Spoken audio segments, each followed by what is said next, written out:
Marcel, čo máš ty nové? Povedz nám. Čo mám nové? Tak, čo mám nové?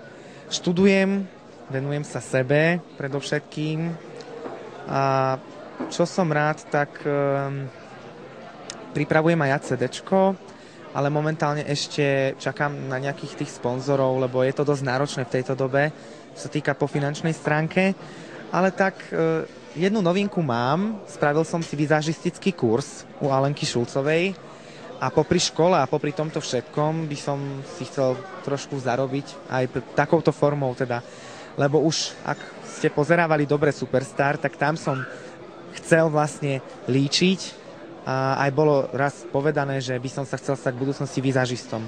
No tak som si tak splnil taký svoj malý jeden sen.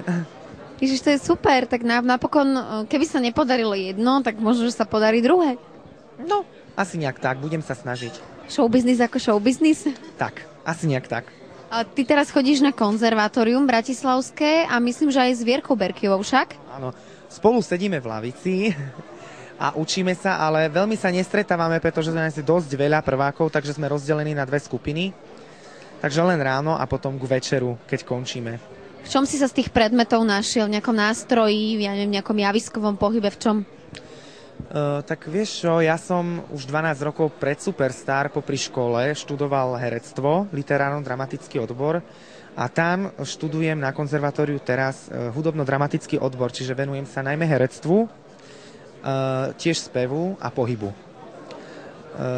Čo mi dosť napomáha, aby som si zlepšil kondičku. Ďalšia taká novinka, že sa mi podarilo zhodiť 20 kg, takže sa venujem sebe a chodím do posilky, takže asi nejak tak.